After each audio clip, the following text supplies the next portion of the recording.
There is a man this entire city fears, not because he carries a gun, but because he never needs to use one. And there is a woman, quiet, overlooked, the kind of person who disappears in a crowd, who looked that man directly in the eye and told him to shut up. She was shaking so hard her teeth nearly chattered. He had 3 armed men standing behind him, and the entire room went absolutely still. What happened next will change everything you think you know about power, obsession, and the most unlikely place 2 broken people ever found each other. Stay until the end. Hit like. And drop a comment telling me what city you're watching from. I want to see how far this story has traveled. The rain had been falling since 4 in the afternoon, the kind of steady, merciless downpour that turned the streets outside into shallow rivers and drove people indoors with their collars pulled up and their eyes on the ground. By 6:15, the Eastern Heritage Library had emptied out to almost nothing.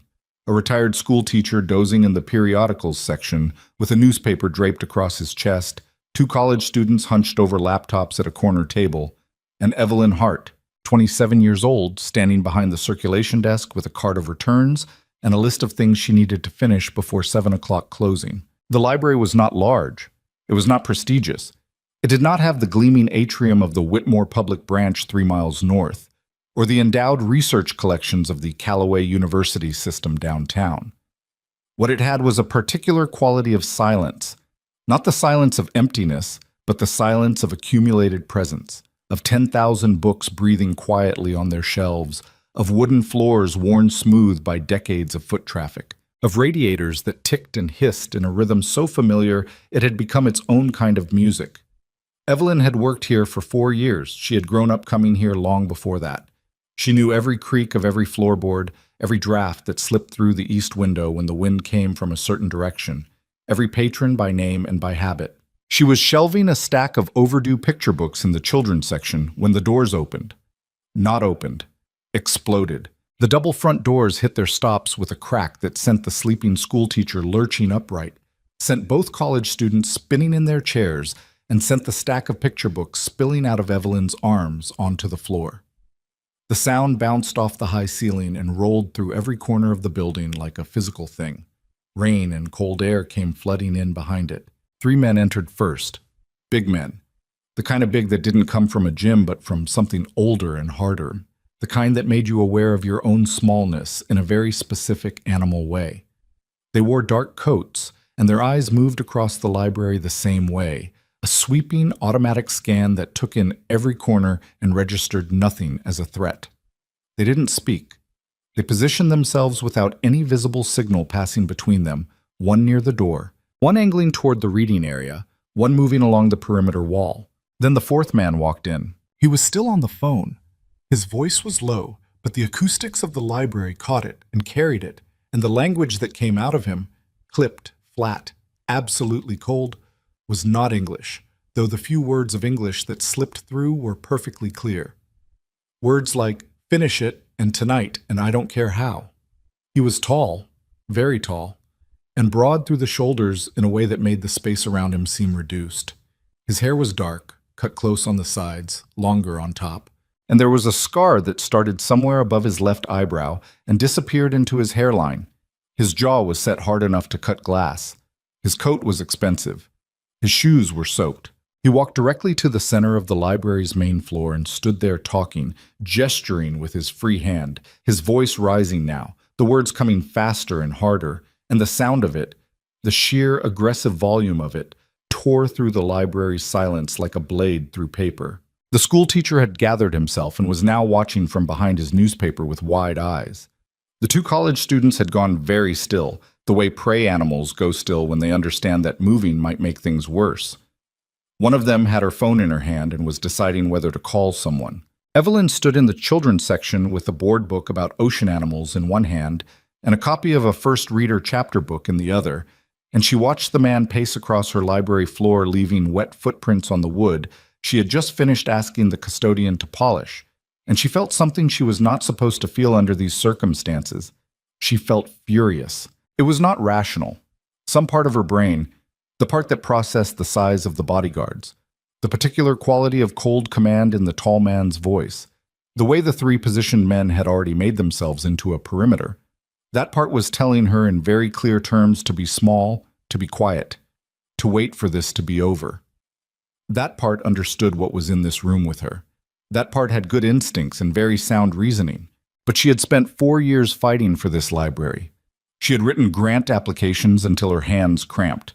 She had organized fundraisers, lobbied the city council, stayed late without pay, come in on her days off. She had watched the city cut their budget 3 times in 3 years and had found ways to absorb every cut without closing a single program. This library had a story hour that 40 kids came to every Saturday morning. It had a free ESL course for recent immigrants that met 3 evenings a week. It had a homebound delivery service for 11 elderly patrons who couldn't leave their apartments. Evelyn Hart had held every one of those things together with grant money and stubbornness and the specific, ferocious love that people pour into things the world has decided are not worth saving. And this man was standing in the middle of it, shouting. She set the books down on the nearest shelf. She smoothed the front of her cardigan. She walked out of the children's section and across the library floor toward him, and her legs were shaking. She could feel it with each step, a fine tremor that went all the way up to her hips. But she kept walking. One of the bodyguards near the perimeter wall shifted slightly as she approached, tracking her, but she didn't look at him. She looked at the tall man with the scar and the soaking wet shoes, and the voice that had no business being in this room at this volume. She stopped about 4 feet in front of him. He hadn't noticed her yet. His attention was entirely on the phone call, his free hand cutting the air in sharp gestures, his face tight with whatever was happening on the other end of the line. Evelyn took a breath. "Excuse me," she said. Nothing. The conversation continued. She said it louder. "Excuse me." He glanced at her, registered her as not relevant, looked away. Evelyn stepped 1 step closer. "Sir?" Her voice came out steadier than she expected. "You need to lower your voice. This is a library." The bodyguard near the wall had gone very still. The one by the door had turned. The third, somewhere behind her, had stopped moving entirely. She was aware of all of this in a distant, separate part of her mind, the way you're aware of thunder when you're focused on something closer. The tall man lowered the phone from his ear slowly. He turned and looked at her. Up close, his eyes were a pale, clear gray, and they looked at her the way she imagined a man might look at something he had found unexpectedly in his path. Not with anger, not with contempt, but with a kind of cold, precise attention that was somehow worse than either. He was taking her apart, not with cruelty, with the practiced, unsentimental focus of someone who had spent a great many years assessing things quickly and accurately. She was 5'4". She weighed 128 pounds. She was wearing a dark green cardigan over a white button-down shirt, and her hair was up in the kind of practical twist that meant she hadn't thought about it that morning, and her glasses had slid slightly down her nose. She was shaking. He could almost certainly see that she was shaking. She did not step back. "This is a library," she said again. Her voice was quieter this time, which somehow made it more forceful. "We have patrons who are trying to study. Whatever you're dealing with, you need to take it outside." The silence that followed had a texture to it. She could hear the rain against the high windows. She could hear the schoolteacher's chair scrape very slightly as the old man shifted. She could hear her own pulse. The tall man looked at her for 5 full seconds. Then he said something brief and quiet into the phone and lowered it. His eyes didn't leave hers. He said nothing to her. He didn't threaten her. He didn't laugh. He simply looked at her for another long moment, something shifting behind those pale eyes, something that moved through too quickly for her to name. And then he turned and walked toward the back of the library, past the periodicals section, past the reference shelves, and pushed through the door that led to the small administrative corridor in the back offices. The bodyguard nearest to her watched him go. Then he looked at Evelyn. Evelyn looked back. He looked away first. She stood there in the middle of the library floor for a moment, her knees doing something embarrassing, her breath coming in a way that was not quite controlled. Then she walked back to the children's section, picked up the books she'd set down and finished shelving them. Her hands were shaking badly enough that she dropped 2 of them. She shelved them anyway. At 10 minutes to 7, the remaining patrons gathered their things and left. They didn't speak to Evelyn on the way out. The schoolteacher paused near the desk and gave her a look she couldn't fully read, somewhere between respect and deep concern. and then buttoned his coat and walked out into the rain. The bodyguards didn't leave. Evelyn locked the front doors at 7 o'clock precisely and turned to find all three of them still in the library, stationed at their respective positions, watching her with the focused, patient attention of men who had been told to stay and intended to do exactly that. She stood at the circulation desk and looked at them and understood very clearly that asking them to leave was not going to produce the same result as asking their employer to lower his voice. She went back to work. She finished the returns cart. She ran the end-of-day report on the circulation system. She turned off the lights in the children's section and the periodicals area and left on the low working lights over the main floor. From the administrative corridor, she could hear the muffled sound of a voice. One voice, the same voice. Still on the phone or on another call, she couldn't tell. The tone had shifted, less sharp, more measured, like a negotiation. She was in the process of shutting down her computer when footsteps came down the administrative corridor and the tall man appeared at the end of the main floor. He had put his phone away. He stood for a moment looking at the library, not at her, at the library itself, at the shelves rising toward the ceiling, at the old plaster molding along the cornices, at the painted mural that ran along the south wall depicting scenes from the history of the city, faded now and slightly cracked in one corner but still vivid in its central figures. He looked at all of it with an expression she couldn't categorize. Not appreciation. Something more complicated than appreciation. Like a man looking at something he doesn't fully understand and is trying to. Then he looked at her. "How long has this building been here?" he said. Not a question, exactly. More like he was thinking out loud and expected an answer. Evelyn kept her voice level. The original structure dates to 1887. The East Wing addition was built in 1923. He nodded, very slightly. He walked forward a few steps into the main floor, looking up at the ceiling. She watched him do it. He moved differently in here than he had when he'd come in. The aggressive forward momentum had slowed. Something in his posture had shifted by a degree or two. Still a large, physically intimidating man in a very expensive coat. Still someone she could identify with some accuracy as someone who had done violent things and would do them again, but quieter. He stopped near the central table and looked at the mural on the south wall. "What is this?" he said. "The history of the city. Founding, settlement, industrial period. The woman in the center is Elena Whitfield. She opened the first public school in this part of the city in 1901. Evelyn paused. This building was her idea. He looked at the mural for another moment.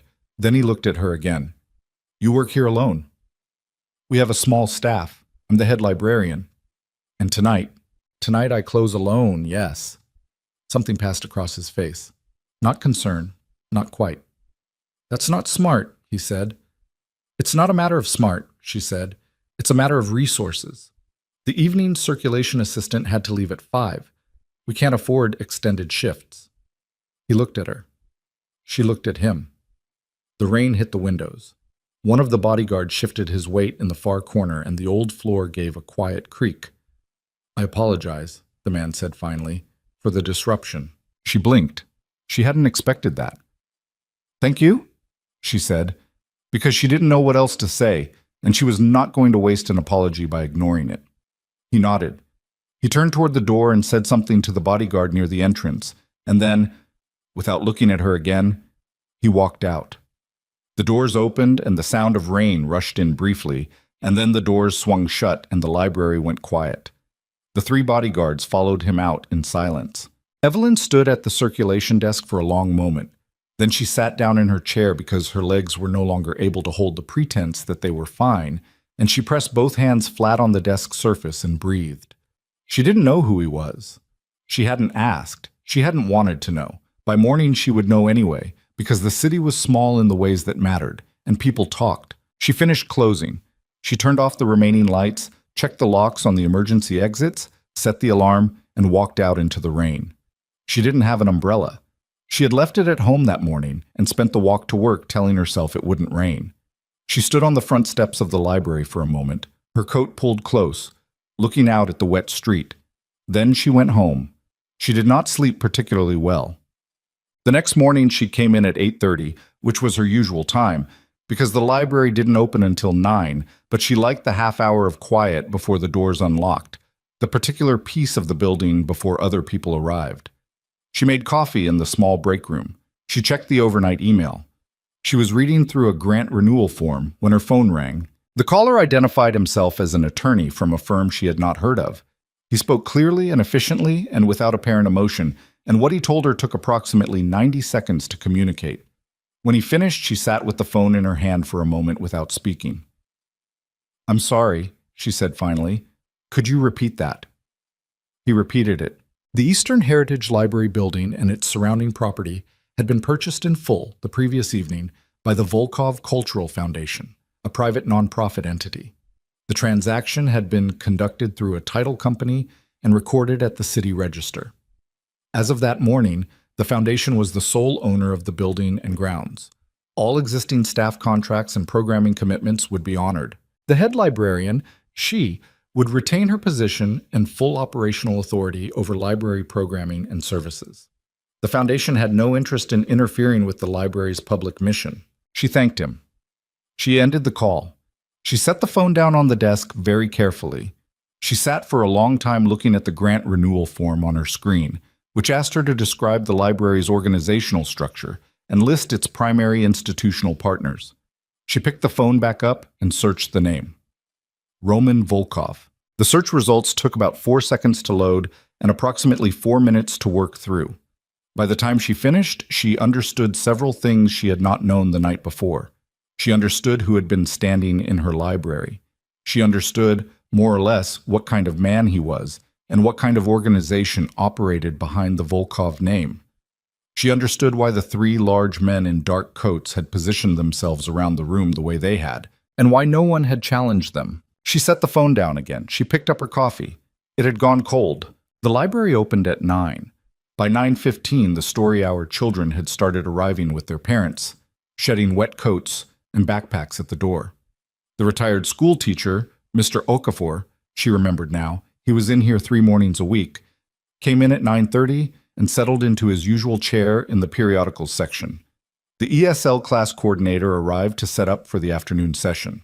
2 of the homebound patrons had called to request their delivery selections for the week. At 10:45, a black SUV pulled up in front of the building.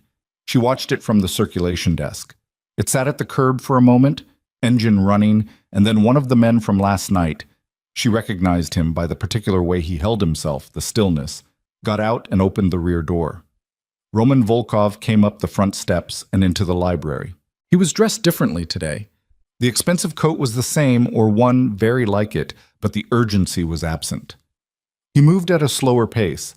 He stood just inside the doors and looked around the library with that same complicated expression she had seen the night before, the one that was not quite appreciation, not quite recognition, but something in between. She watched him look at the children who were settling into the reading circle near the picture book section. She watched him look at Mr. Okafor. She watched him look at the 2 young women from the ESL program setting up chairs. He looked at all of it, and she could not read what he made of any of it. Then he walked to the circulation desk. She didn't stand up. She wasn't sure if that was deliberate or if her legs simply had not received the message in time. Either way, she remained seated, which meant he was very tall from where she was sitting, and the desk between them suddenly felt like a much smaller object than it had previously. "Mr. Volkov," she said. He looked at her steadily. "You know who I am." "I do now." "And," she held his gaze, and the foundation's attorney explained the situation. "You own the building." "Yes." "I want to understand what that means for the library." "It means what he told you. You operate as you always have." She folded her hands on the desk. Her nails were short, practical, the hands of someone who worked with them. With respect, that's a significant claim to take at face value. This library has programs and services that depend on our public status, on community trust. If the perception exists that we've been acquired by— She stopped herself. "By someone like me," he finished. She met his eyes. "By a private foundation with no established public record of community investment, yes." He was quiet for a moment. The children in the reading circle had started singing, a counting song about ducks that bounced cheerfully through the library. Neither of them acknowledged it. "The foundation will release a public statement today," he said. "Full commitment to the library's public mission. Endowment to cover operating costs for 20 years. No interference with programming, staffing, or services. She stared at him. 20 years, she said. At minimum. She tried to find something wrong with this. She tried very hard, because she was not someone who accepted things at face value, and she understood clearly the kind of man she was sitting across from, and the kind of organization he ran, and all the rational reasons why this situation should alarm her. She tried to find the catch. She couldn't find it, not in the offer itself. Why? She said. It came out more bluntly than she intended. She didn't retract it. He looked at her for a long moment. Not the same dissecting attention as the night before. This was something else. Something she couldn't name. Does there need to be a reason? He said. There's always a reason. He held her gaze. Then he looked away.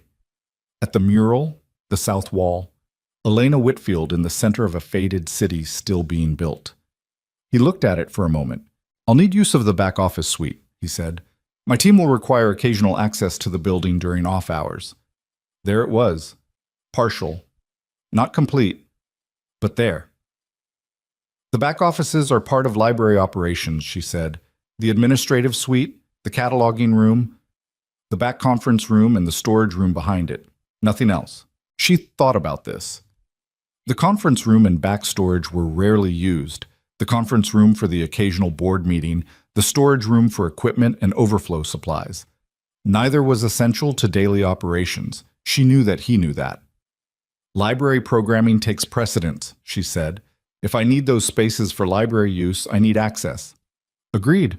And your people, she gestured, a small gesture that indicated the general category of large men in dark coats, do not interfere with patrons. They won't. She looked at him. He looked at her.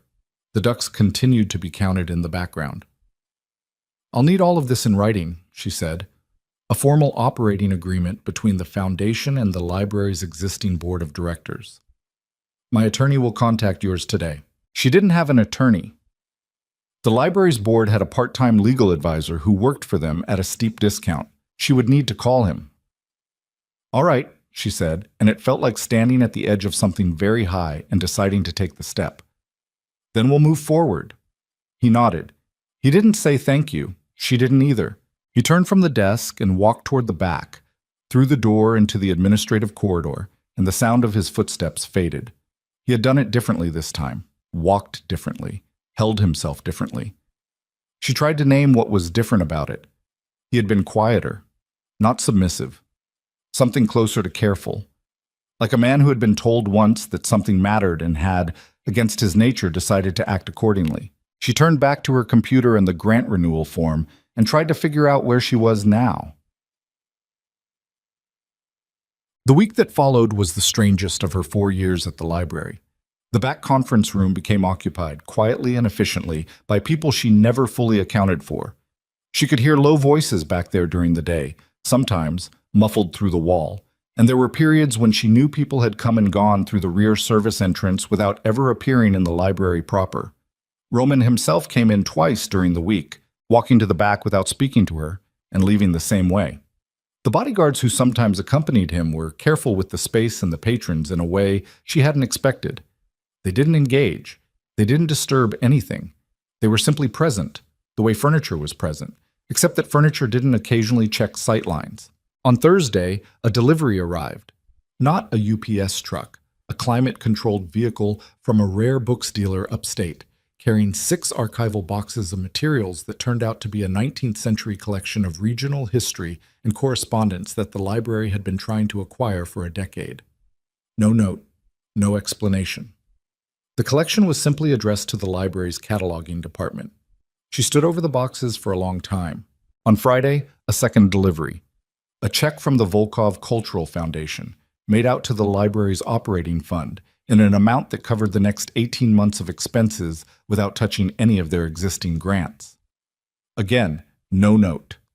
She carried the check to the break room and sat with it in her coffee for 20 minutes, turning it over in her hands. She was not naive.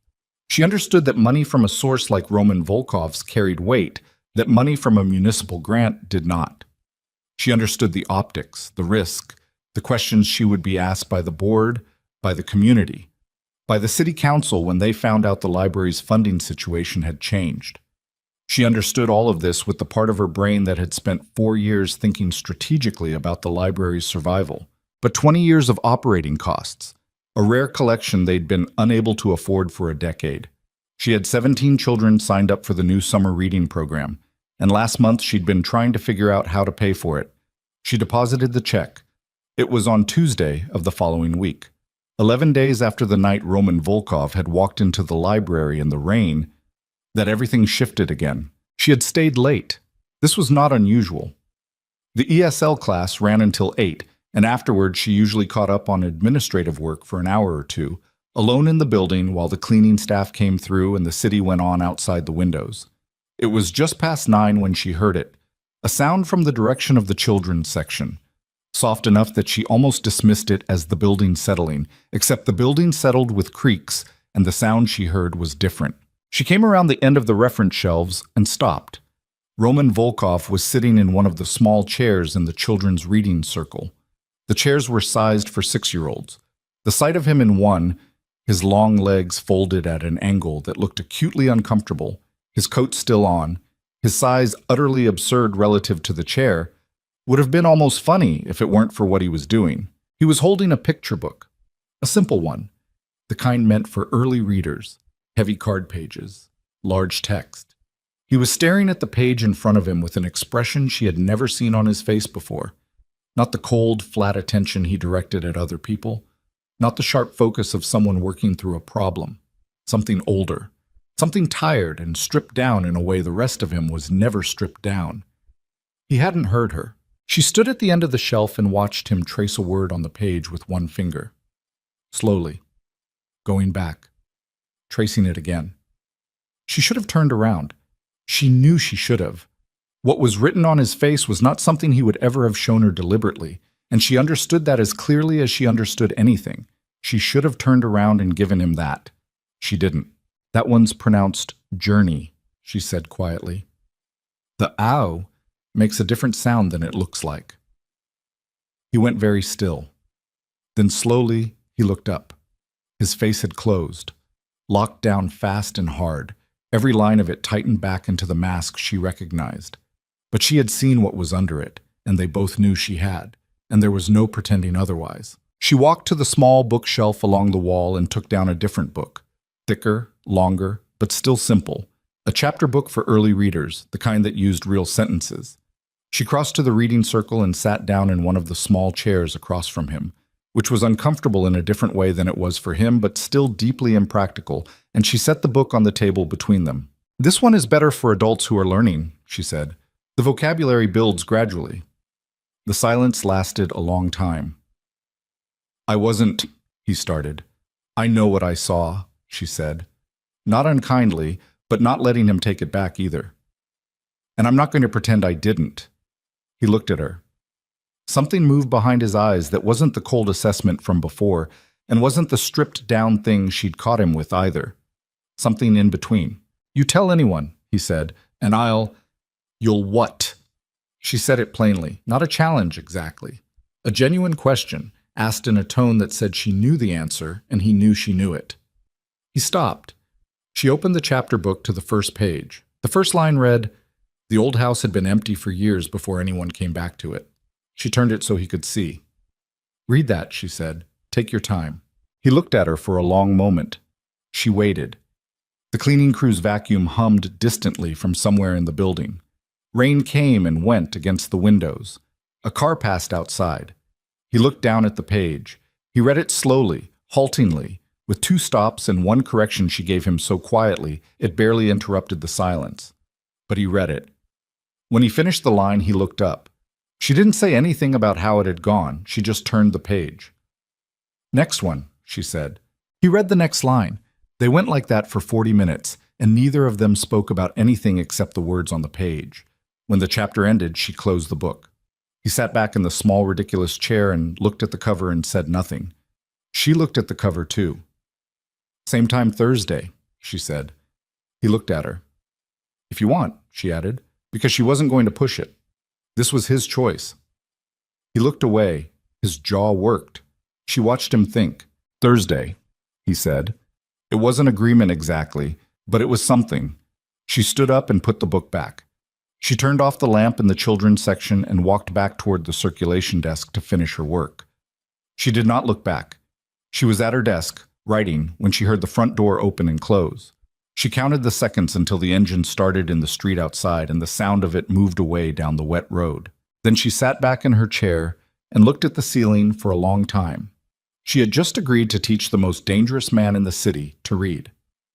She had done it the same way she did everything, without thinking about whether it was wise, driven by something that operated below the level of strategy or caution, the same thing that had walked her across the library floor 11 days ago to tell a man with armed bodyguards to lower his voice. She opened her laptop. She pulled up the grant renewal form. She worked until 11, and when she walked home through the cold and the quiet streets, she told herself this was fine, manageable. She was a librarian. She had helped patrons learn things before. This was no different. She told herself this all the way home. She did not believe it by the time she arrived. Thursday came. He was there at 9:15, after the building had cleared out, announced by the soft sound of the rear service entrance, and then footsteps she had already learned to identify by their pace and weight. He sat down in the reading circle with the same expression of a man doing something he had decided to do and was not going to discuss the decision. She sat across from him and opened the book. He was better than she'd expected at some things. His attention was absolute. She had never taught anyone who concentrated with that kind of focused intensity, like he was wringing meaning out of every syllable by force of will. He made no excuses. When he stumbled on a word, he went back and tried it again without being asked. When she corrected him, he absorbed the correction without resistance or embarrassment, which was unusual in adult learners, who often carried defensiveness about their gaps the way they carried old wounds. He wasn't embarrassed. He was too focused on the problem to be embarrassed. He was worse at other things than she'd expected. Not just reading mechanics, there were gaps in basic comprehension that told her the reading gap was old and deep, not a recent thing. Words that had simple meanings he'd never encountered. References that any person with a conventional education would have absorbed incidentally, through books and school and the ordinary accumulation of being literate in a literate world. He didn't have those. He worked around them the way you learn to work around a missing tool, finding substitutes, but she could see the gaps clearly. She didn't comment on any of this. She just taught. After the third session, he looked up from the page and said without preamble, "You could have used this. What you know." She looked at him. Used it how? People would pay for that kind of information. He wasn't looking at her. He was looking at the book. About me. She was quiet for a moment. "I'm a librarian," she said finally. "Not a spy." He looked up. "Information belongs to the person it's about," she said. "That's the whole point." He studied her. She looked back at him steadily, the way she'd learned to do in the first week. Not challenging, not submissive, just level. Just her. Something shifted in his expression, slightly, a degree or two. He looked back at the book. "Next page," he said. She turned the page. It was 3 weeks into their sessions, on a Tuesday evening when she had stayed late finishing a budget report, that she noticed she was no longer counting the exits when he entered the room. She noticed it the same way she had noticed one morning that she had stopped lying awake thinking about the deposited check, gradually, and then all at once, and then with a feeling she didn't entirely trust. She was not afraid of him. This was a problem. She understood it was a problem.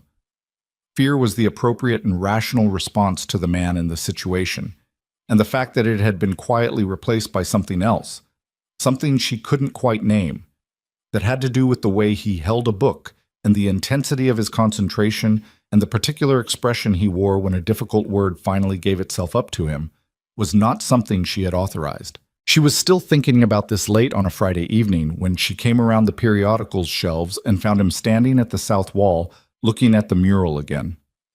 He hadn't heard her.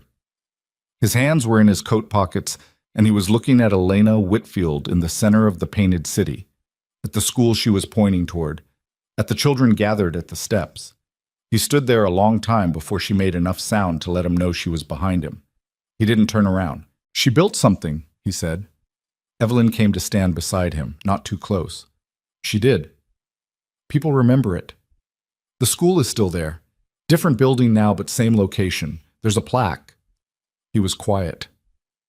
Nobody put up plaques, he said, where I grew up. She looked at his profile, the scar that cut up into his hairline, the set of his jaw. She didn't ask where that was. She didn't need to. They stood in front of the mural until the cleaning crew's vacuum reached the main floor and broke the quiet. She went back to work. He left through the rear entrance. She sat at her desk afterward and thought about what he had said, and about the way he had said it. Not with self-pity, not with anger, with the flat factual tone of someone reporting a condition they had long since accepted. And she thought about the picture book she had found him reading that first night, and the gaps in his comprehension, and the hard, grinding way he worked through every page, and the expression on his face when something finally gave. She thought about all of this.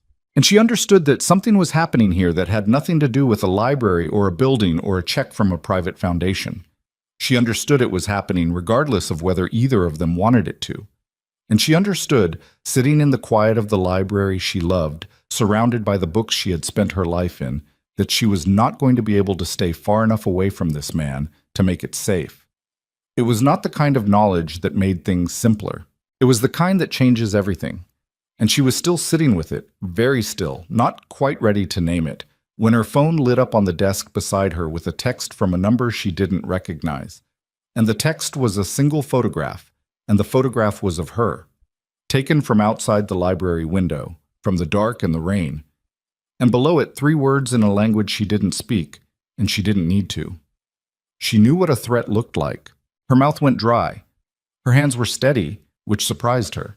She set the phone face down on the desk very carefully, and she sat in the library that someone had decided to use against Roman Volkov, and she understood for the first time that everything that had happened in the last 4 weeks had already decided something she hadn't been asked about. She picked the phone back up and stared at the photograph for a long time. Then she typed Roman Volkov's number from memory. She had memorized it without meaning to, the way you memorize things you look at often enough. And she sent him the image. His reply came in 11 seconds. "Don't leave the building. I'm coming." She set the phone down.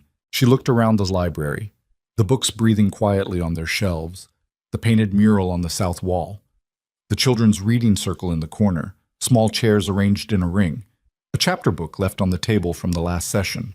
She folded her hands on the desk. She waited. He came in 11 minutes. She knew because she had been watching the clock on the wall above the circulation desk, the old round-faced clock that had been there since before she started, whose second hand had a slight hitch at the 40-second mark that she had stopped noticing years ago and now only noticed when she was paying very close attention to time. And she had been paying very close attention to time since she sent the photograph. 11 minutes from send to the sound of the rear service entrance opening, which meant he had not been far, which meant something she didn't fully want to think about yet. He came through the administrative corridor with 2 men she hadn't seen before, both of them moving the way the others moved, that particular contained readiness. He came straight to the circulation desk. He looked at her first, one sweep, head to foot, taking inventory. And then he looked at her phone, which she had left face up on the desk with the photograph still on the screen. He picked it up. He looked at it for maybe 3 seconds. He handed it to one of the men without looking away from Evelyn. "How long ago did you get this?" he said. "About 15 minutes before I texted you." "You didn't call." "I didn't have your number as a call. I had it as a text." He held her gaze. Something moved through his expression that wasn't quite frustration, more like a man recalibrating, adjusting for a variable he hadn't accounted for. He turned to the man holding the phone and said something low and fast, and the man moved away toward the front windows. "Have you touched anything else since you received it?" Roman said. "Moved around the building." "I was at my desk." "I didn't move." "Good." He looked around the library. The other man had gone toward the rear. Roman's attention tracked the space methodically, the same way it had that first night, except that night it had been aggressive, and this was different. This was work. "There's a camera in the periodicals section." She blinked. "What?" "Installed 3 days ago. Motion activated. You didn't notice it because it's built into the smoke detector housing." He looked at her. "It's ours, for the building's protection." She absorbed this. "You put a camera in my library without telling me." "In the building I own, yes." Her jaw tightened. "We have an operating agreement." That covers programming and staffing, not security infrastructure. His voice didn't shift. He wasn't arguing, he was stating, the footage will tell us when the photograph was taken from outside. She wanted to push back on this. The part of her that had spent 4 weeks carefully maintaining the distinction between his world and hers, the line she had drawn between the conference room in the back and the library proper, between his people and her patrons, between what he was and what this place was, that part was sending very clear signals, but the photograph was still on her phone, a shot of her through a window, in the rain, from the dark. She didn't push back. Fine, she said. What do we do now? You don't go home tonight. She stared at him. I beg your pardon. Whoever sent that knows what you look like and where you work. We don't know yet if they know where you live. He said it the same way he said everything, flat, practical, without decoration. Until we do, you don't go to your apartment. I have a cat, she said, which was not the most pressing objection available to her, but was the one that came out. He looked at her. Someone will get the cat. You can't just... She stopped, pressed her lips together. I'm not going to be relocated like a piece of furniture because someone sent me a threatening text. That's not what this is. Then what is it? He was quiet for a moment. The man at the front window said something and Roman glanced at him and back at Evelyn without responding to the other man. His full attention came back to her with a weight she had gotten somewhat used to in 4 weeks and still could not entirely get comfortable with. 3 months ago, he said, a man who worked for me had a problem with an associate of the Caruso Syndicate. The associate sent a photograph to the man's sister. Just a photograph. Her, through a window, with her kids in the background. He paused. She didn't take it seriously. She went home. He didn't finish the sentence. Evelyn looked at him. I understand, she said quietly. Then you understand why you're not going home. She understood. She didn't like it. These were not the same thing, and she had never been particularly good at pretending they were, but she understood the difference between a fight worth having right now and a fight that could wait. Where then? She said. I have a place that's secure. You'll have your own space. No one will bother you. And my cat. The corner of his mouth moved. It was not quite a smile, but she wasn't sure she had ever seen him fully smile, but it was adjacent to one. And your cat, he said.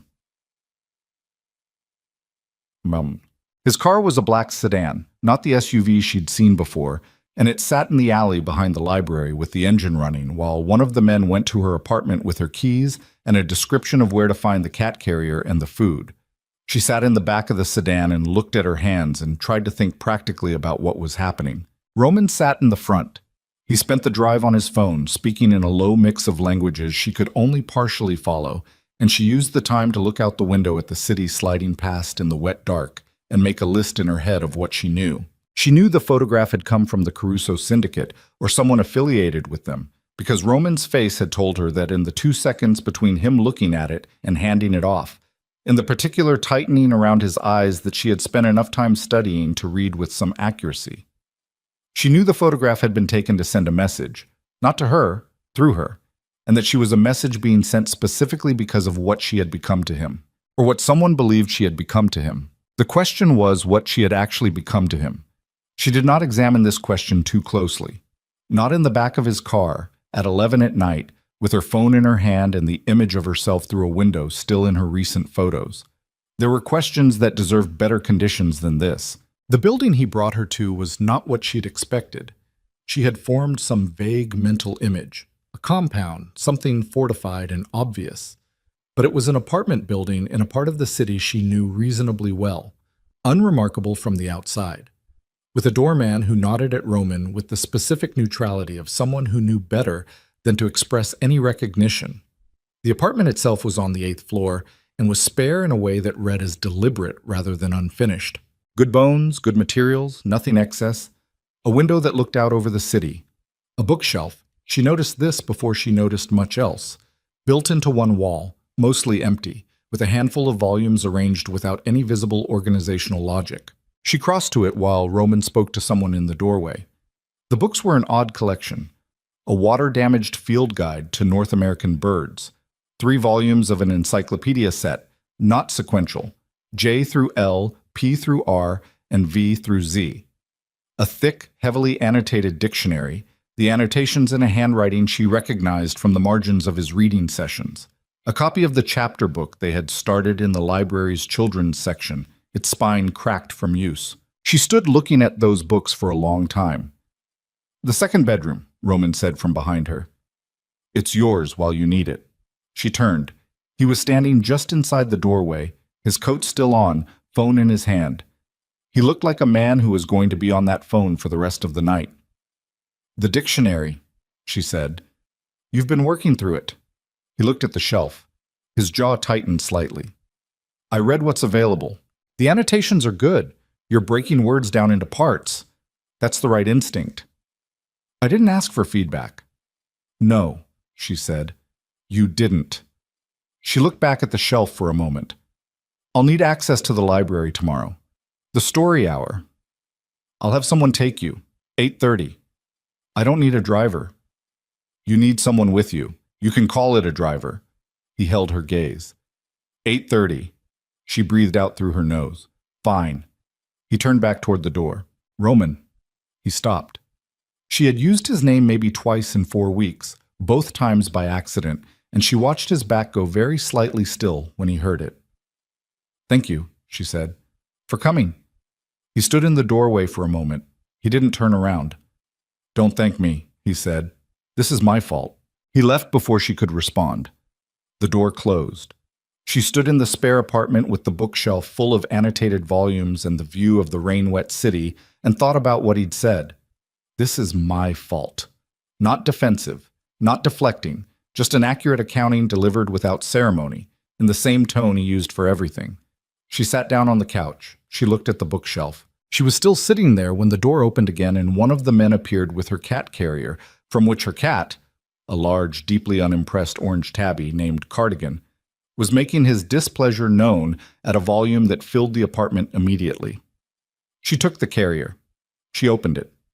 Cardigan emerged, gave her a withering look, surveyed the apartment with the expression of someone working through deep personal offense, and then stepped onto the couch beside her and sat down. She put her hand on his back. She sat in the apartment with her cat and the annotated dictionary and the cracked spine chapter book that was hers, and also somehow his, and she thought about the photograph through the window, and the man who had come in 11 minutes, and the sentence he had left hanging in a doorway. She did not sleep well. 3 days in the apartment. The library ran as it always did. She was there at 8:30 each morning, and each evening someone from Roman's people was waiting to take her back. She had established a precise and deliberate boundary around this. They waited outside. They drove her. They did not come into the library during operational hours. Roman had agreed to this without argument, which meant either he thought it was reasonable or he was choosing not to fight it right now, and she was not going to look too closely at which one it was. On the second day, a man named Sasha, heavy-set, quiet, moved like someone who had once been faster and still remembered it, arrived at the apartment in the morning and introduced himself as her contact for the duration. He was not chatty. She was not chatty. They reached a working understanding within about 20 minutes that consisted primarily of him driving her where she needed to go, without commentary, and her not asking him questions about things that weren't her business. She almost liked him. Roman she did not see for 2 days, which was its own kind of information. She knew he was working. She could hear him sometimes, late, through the wall of the apartment, the low-controlled burn of his voice on calls she couldn't follow. She knew the Caruso situation was escalating because Sasha's posture got incrementally tighter each morning, the particular tension that settled into his shoulders communicating things he was never going to say directly. She knew something was building. On the third evening, she came back from the library at 8 o'clock and found Roman in the apartment's kitchen with a bottle of water and the chapter book open on the counter in front of him, and a look on his face that told her the last 2 days had been bad. She set her bag down. She looked at the book. She looked at him. "Where are you?" she asked. He looked up. There were shadows under his eyes that hadn't been there before. His jaw was darker with a few days' growth. He looked like a man who had slept in his coat. "Chapter 8, he said. She came to stand on the other side of the counter and looked at the open page. Chapter 8 was the one where the family in the story had to make a decision about the old house, whether to stay or leave, whether what they had built there was worth the cost of defending it. She had chosen this book partly for the vocabulary, partly for the sentence structures, and partly because the story itself was the kind that rewarded patience. She hadn't thought about it from his angle until now. "Read me the paragraph you stopped on," she said. He looked at her for a moment. He looked back at the page. He read it slowly, and she listened without interrupting, and when he finished, she said, "The word you're pausing on is tenuous. It means something that's held together by very little, a tenuous hold, a connection that could break." He was quiet. "Easy to lose," he said. "Yes." He closed the book. He set it on the counter and looked at it. "There's going to be a meeting," he said, "tomorrow. People who need to understand that what happened to you, the photograph, was a line." He was looking at the book's cover. "I need you to know that because it's going to create noise in the next few days. You might hear things." "What kind of things?" "Things about how I respond to threats." He finally looked at her. "I don't want you to hear them from someone else first." She held his gaze. She kept her voice level. "Are people going to get hurt?" He held her gaze right back. Yes. She had known this. She had known it the way you know things you've been avoiding the shape of, peripherally, without looking directly. She had known it since the photograph, probably before the photograph, probably since the first week when she'd understood clearly what kind of organization operated out of the conference room in the back.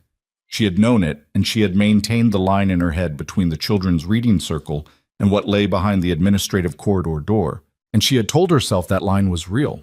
"What they did to the woman," she said. "The sister." "Yes," she breathed. "I'm not going to pretend I don't understand the logic," she said. "I'm not." She pressed her hands flat on the counter. "But I need you to hear me say that I'm not going to pretend I'm fine with it either. I'm not. And I'm not going to be." He looked at her for a long moment. "I know," he said. Not defensive, not dismissive, just, "I know." The same flat, accurate accounting as always. She picked up her bag. She walked toward the hallway. "Evelyn." She stopped. "The Chapter 8 decision," he said. "The family. Do they stay?" She turned to look at him. He was still standing at the counter with the closed book and the water bottle and the shadows under his eyes, and he was asking her a question about a children's novel, and also not asking about that at all. "Yes," she said. "They stay." She went to bed. She lay in the dark and thought about what tenuous meant and whether staying was always the braver choice or only sometimes. She thought about the 40 children who came to Story Hour. She thought about Mr. Okafor in the periodicals section and the ESL class and the 11 homebound patrons. She thought about Elena Whitfield on the south wall pointing toward a school. She thought about a man annotating a dictionary alone in a spare apartment, working through the language like it owed him something, breaking every word into its smallest parts so he could understand what he'd been given too late. She slept eventually. Not well. She heard it before she saw it.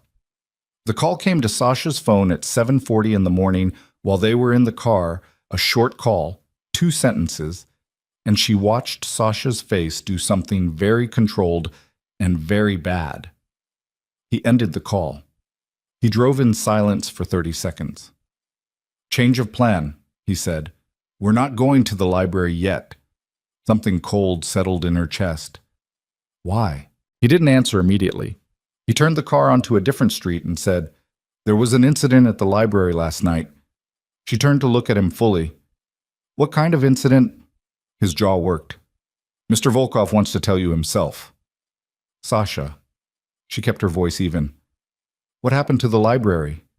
He glanced at her in the rearview mirror. Something in her face must have told him that this was not a request he was going to be able to redirect. "They hit it last night," he said. "The Caruso people. Came in through the east side window, the one facing the alley. Spent about 40 minutes inside before the alarm brought response." She was very still. "How bad?" she said. He was quiet for one more second. "Bad," he said. The car turned toward the library, and she saw it before they fully stopped. The east window boarded over already, a city police unit at the curb, and through the glass front doors, the visible shape of overturned shelving and scattered pages and the mural on the south wall with something sprayed across it in red that she could not read from the car, but that she understood was not meant to be misunderstood. She was out of the car before Sasha finished parking. She pushed through the front doors and stood in the entrance of the library and looked. The shelves in the east reading area had been pulled down. Books were everywhere. Not thrown carelessly, she understood immediately, but methodically, pulled and torn, and some of them destroyed in ways that took deliberate effort. Covers stripped, pages ripped in sections. The children's reading circle had been overturned, the small chairs scattered. The picture books she had sorted and arranged scattered across the floor in pieces. The rare collection that had arrived in archival boxes 3 weeks ago, the 19th century regional history, the correspondence files. She could see an archival box overturned near the reference section, its contents on the floor, and from where she stood she couldn't tell how much of it was intact and how much was not. On the south wall, sprayed in red across Elena Whitfield's painted face and the painted school and the painted children at the steps. A word. One word in English. Property. She stood there for a long time. Her hands were at her sides. She was not shaking. She noticed this distantly, that she had gone past shaking, past the fine tremor she'd had that first night, into something quieter and more absolute. She heard footsteps behind her and did not turn. Roman came to stand beside her. She did not look at him. She looked at the mural, at the word across it, at Elena Whitfield's painted hand, still pointing, still directing towards something just off the edge of the frame, the word sprayed across her chest like a brand. "The rare collection," Evelyn said. Her voice was very flat. "What's the status?" "Mostly intact. They disrupted it but didn't destroy it.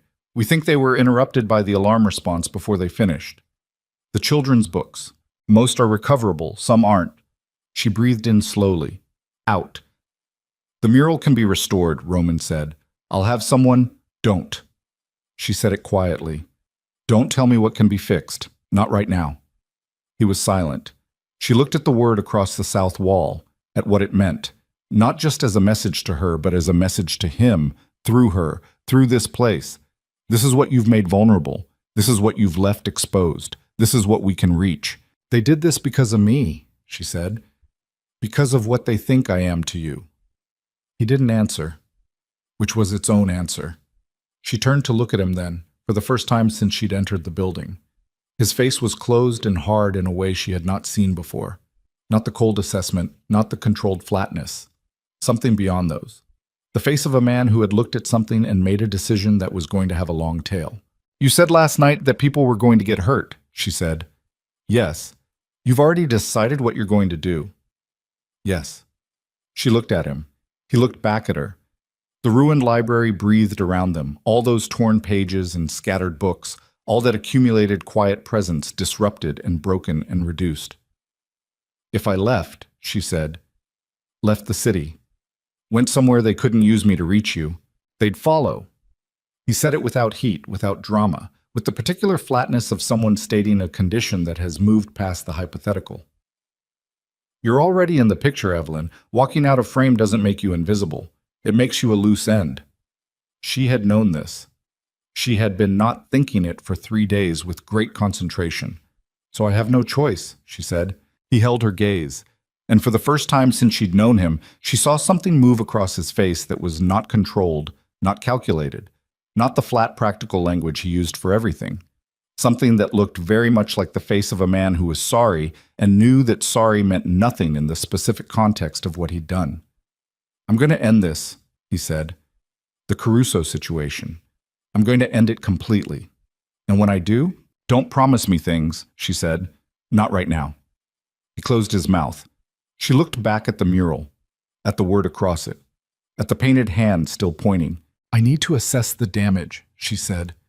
"I need to make a list of everything that's been destroyed or damaged and what it will take to restore or replace it. I need to call my board. I need to contact the rare collection specialist upstate about the archival materials." She said all of this very steadily, because this was what she knew how to do. Make the list, identify the tasks, work through them one at a time. "While I do that, you're going to tell me what you're planning, not the details. I don't need the details, but I need to know what's coming." "Man by chi moshan." He looked at her for a moment. "There will be a confrontation," he said, "with the Caruso organization's leadership in the next 72 hours. And your people will be ready. She looked at him. Are you going to be here? She said. After. The question landed between them and sat there. She watched him hear it, not just the surface question, but the one underneath it, the one that was actually being asked. Yes, he said. She nodded once. She turned away from the mural and walked toward the fallen shelves and began, methodically, to assess what could be saved. She did not look back at him. She could feel him standing there, watching her move through the wreckage of the thing she loved most, and she did not look back. She had a list to make, and somewhere in the back of her mind, in the part that had walked across a library floor toward a man with armed bodyguards and told him to lower his voice, that part understood, with the clarity of something that had already been decided without her conscious permission, that she was no longer going to be able to stay on the outside of what was coming. She had already chosen. She just hadn't admitted it yet. She made the list. It took 4 hours. She moved through the library section by section with a yellow legal pad and a pen, writing in her small, precise hand, cataloging damage with the same systematic attention she brought to inventory audits and grant applications and every other task that required her to look at a difficult reality without flinching. East Reading Area, 11 shelves pulled from wall mountings, approximately 240 volumes requiring assessment, 40 to 60 estimated total losses. Children's section. Furniture overturned, recoverable, picture book collection, 60% destroyed. Archival materials. 3 of 6 boxes disrupted, contents requiring immediate specialist evaluation. South wall mural. Surface defacement, restoration possible, but requiring professional conservator. She wrote it all down. She did not stop writing until she had been through every corner of the building. Roman's people worked around her while she did it. She was aware of them moving through the space, quiet and efficient, photographing damage and making their own assessments in a language she couldn't follow. A police detective came and went. The board's part-time legal advisor, Marcus Webb, arrived at 10 and walked through with her, pale-faced and asking questions she answered in the same flat, cataloging voice she'd been using all morning. Evelyn, Marcus said at one point, standing in the children's section looking at the scattered remains of the picture book collection, what do you want to do? She looked at the torn pages on the floor. I want to fix it, she said, all of it. That's not what I mean. She looked at him. He was a careful man, Marcus, a good lawyer in the modest sense, competent, thorough, not brilliant, but reliable in the way that mattered more than brilliance in the long run. He was looking at her with the expression of someone who had a question he was working up to. The foundation, he said. Volkov, do you want me to look at whether there's a legal basis to void the acquisition? She was quiet for a moment. No, she said. Evelyn, this happened because of his enemies, Marcus. Not because of him. Voiding the acquisition doesn't undo the photograph. It doesn't make me safer, and it doesn't make the library safer. She looked back at the legal pad in her hands. What it does is remove the only endowment this library has had in 30 years. Marcus looked at her for a long moment. He didn't argue. He was smart enough to know when a decision had already been made. She went back to her list. What? By 2 in the afternoon, the library had been cleared of the police unit, the legal advisor, and most of Roman's people. The building was locked. Evelyn sat at the circulation desk with her legal pad and a cold cup of coffee and her phone, working through calls to the rare collection specialist upstate, to the mural conservator she'd found through a quick search of regional restoration firms, to 3 of the 7 board members she'd managed to reach. Roman appeared at 3. He came in through the rear entrance and walked to the circulation desk and stood across from her. He had changed. Different coat, same quality, same darkness, and slept, she thought, maybe 2 hours based on what his face was doing. He looked at the legal pad on the desk. Status, he said. Recoverable, she said. All of it. It will take time and money, but it's recoverable. She paused. The mural will need a conservator. 6 to 8 weeks, probably. He nodded. I'll have names to you by end of day. The foundation will cover all restoration costs. I know. She looked at him. I have a question. Ask it. The east window, the one they came through. You have cameras on the building. Something shifted in his face, very slightly. Yes, he said. So you have footage of them entering? Yes. And you knew by this morning, before Sasha told me? Yes. She held his gaze. How long before? He was quiet for one beat. I was notified at 2:17 in the morning. She absorbed this. You let me sleep. There was nothing to be done at 2 in the morning that couldn't wait until... You let me sleep, she said again. Not accusatory, just repeating the fact back at him so they both heard it clearly. He held her gaze. Yes. She looked at her legal pad. She thought about what it meant that had been his instinct. To let her sleep, to wait, to manage the information for a few hours so she'd have the rest. She thought about whether she was grateful for it or unsettled by it. She thought about the fact that she couldn't clearly separate those two things. The 72 hours you mentioned, she said, is that still the timeline? Yes. Maybe less. She nodded. She picked up her pen. She looked at the list. Go do what you need to do, she said. He stayed at the desk for a moment. She could feel him looking at her, that particular weight of his attention, and she kept her eyes on the legal pad. The mural conservator, he said. I'll send 3 names. All vetted, all have worked on comparable projects. Your choice, which one? She looked up. He was already turning to go. Roman. He stopped. The word on the wall. Property. That's what they think I am. He turned back. His face was hard. I know what they think, he said. Do they know they're wrong? He held her gaze. The library breathed around them, damaged and torn, and still somehow itself, still holding the accumulated presence of all those years and all those people and all those books. They will, he said. He left. She turned back to the list. The call came at 11:17 that night. She was in the apartment, in the spare room, on the bed with cardigan pressed against her leg, and the chapter book open on her lap, though she hadn't been reading it, just holding it, when her phone lit up. Unknown number. She almost let it go. She answered on the 4th ring. The voice on the other end was a woman's, calm, accented slightly, vowels shaped by something Eastern European. She spoke in English, and she spoke precisely. Ms. Hart, my name is not important. What is important is that you're making a decision right now that you don't have enough information to make. Evelyn sat up. Cardigan shifted. I don't know who you are. No, but I know who Roman Volkov is. I've known him for 11 years. A pause. I worked for him for 8 of those years. I worked for him when the agreement with the Caruso organization was first negotiated. I was in the room. Cold started at the base of Evelyn's spine. What agreement? She said. The library, the woman said. The Eastern Heritage Library. Miss Hart, that building has been flagged by the Volkov organization for 2 years. Not as a cultural investment, as a location asset. Its position, its foot traffic, its proximity to 3 major transit corridors. The rare collections, the endowment, the foundation's public commitments, those are real. But they are not why Roman Volkov walked into that building. Evelyn's grip tightened on the phone. The plan was always a mixed-use conversion, the woman said. Public library on the ground floor, maintained as a community anchor for optics. The upper floors. The library doesn't have upper floors, you're thinking, and you're right. But the building adjacent does. The property Roman acquired last month through a shell company. The plan was to acquire both, connect them structurally, and use the library's legitimate public presence as cover for a distribution operation on the upper levels. The room was very quiet. The Caruso conflict, the woman continued, interrupted the timeline, and then a pause. And then something Roman didn't plan for happened.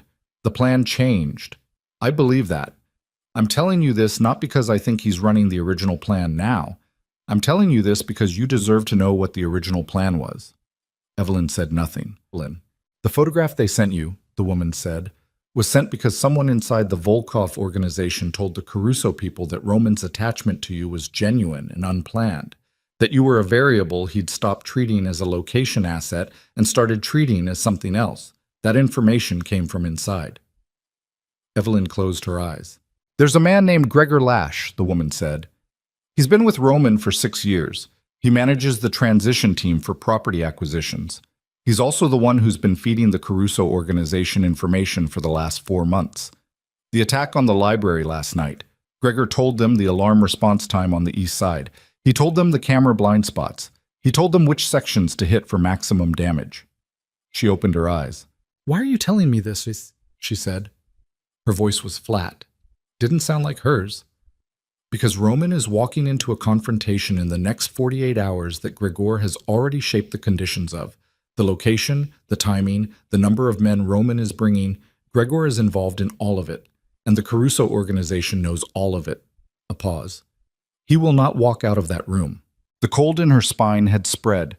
It was in her hands now, in the flatness of her voice, in the strange, distant clarity of her thinking. Why me? She said. Why not go to Roman directly? Because Gregor monitors Roman's communications, all of them, and because Roman doesn't believe Gregor is capable of this. He's been shown evidence before, small discrepancies, and he's explained them away. He trusts Gregor in the way men trust people who've been beside them through violent things. That trust is very hard to break from the inside. Another pause. But you're on the outside, and Roman listens to you. Evelyn said nothing. I'm sending you something, the woman said, to this number. Documents. Financial transfers between Gregor Lash and a Caruso subsidiary, dated, specific. Take them to Roman before tomorrow night. And if I do that, Evelyn said, and Roman acts on it, what happens to you? A pause. That's not your concern. It's a reasonable... Ms. Hart. The woman's voice stayed level, but something shifted in it, a faint compression, a tightening around some feeling she was not going to name. Please just take him the documents. The call ended. Evelyn sat for a long time with the phone in her hand. Cardigan put one paw on her knee and looked up at her. She looked at the chapter book in her lap. Chapter 8. The family and the house and the decision about whether to stay. Her phone buzzed. The documents arrived as a compressed file. 16 pages of financial records, transfer logs, a scanned copy of what appeared to be a handwritten note in 2 languages, and 3 photographs of Gregor Lash meeting with a man she didn't recognize at a restaurant she didn't know. She went through all 16 pages. Then she got up, put on her shoes, and went to find Roman. He was in the main room of the apartment, on a call, standing at the window looking out at the city. He saw her come in, registered her face, and ended the call in a single sentence without looking away from her. What happened? He said. She held up the phone. I need you to look at something. He crossed to her and took the phone and looked at the first document. She watched his face. She had spent weeks learning to read it.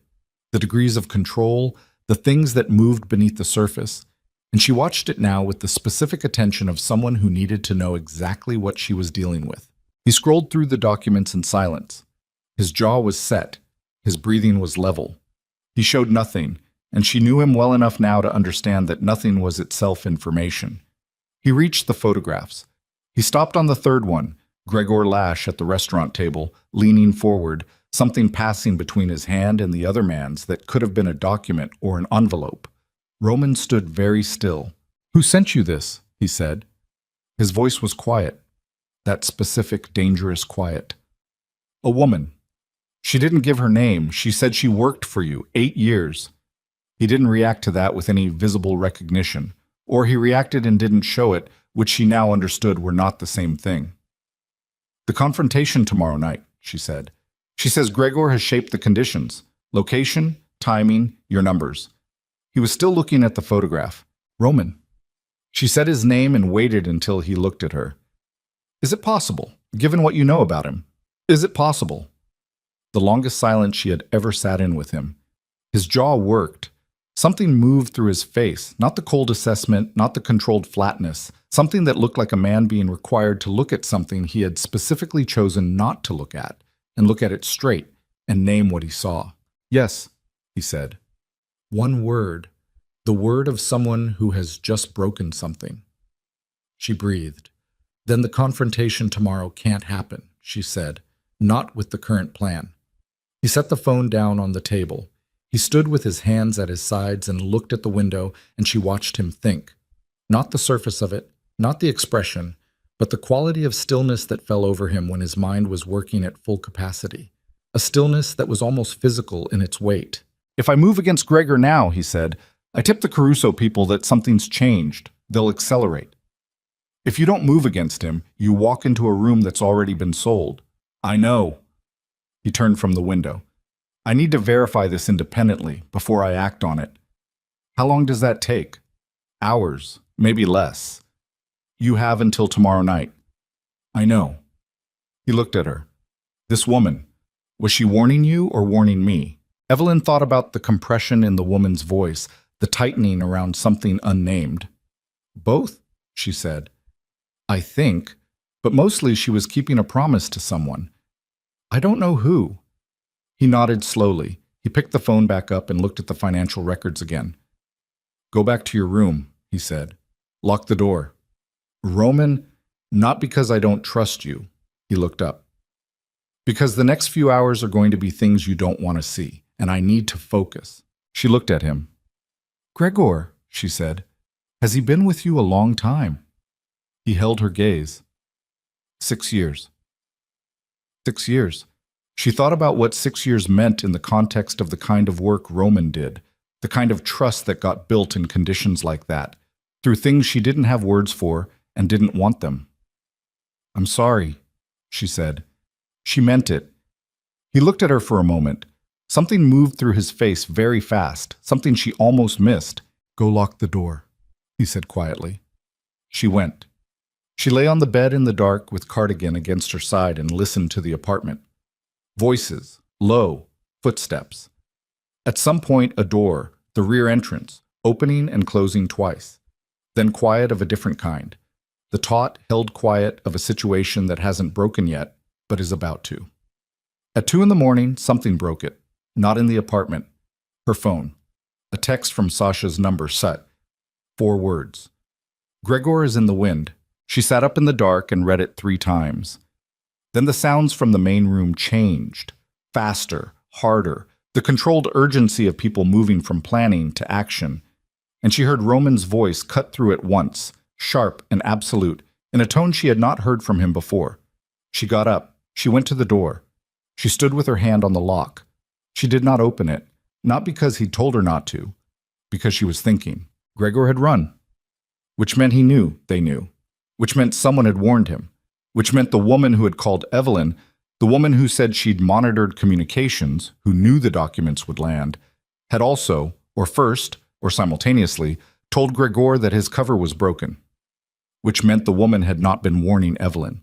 She had been using Evelyn to deliver a message to Roman in the exact window of time it would take Gregor to disappear. She stood at the door with her hand on the lock and understood that she had been the instrument of something she hadn't been told she was the instrument of, and that the confrontation that had been going to happen tomorrow was now going to happen on a different timeline, in different conditions, on ground that no one had controlled for. She opened the door. Roman was standing in the middle of the main room with his phone in his hand, and 2 men she recognized and 1 she didn't. He looked at her when she came out, and his face told her he had already worked through what she'd just worked through, or most of it. She used me, Evelyn said. Yes. To flush him. Yes. Which means the Caruso people know their source is burned. They'll move tonight. She looked at him. Where are they going to hit? He held her gaze. She watched him decide whether to answer. The library, he said. She went very cold. They're not finished with the library, he said.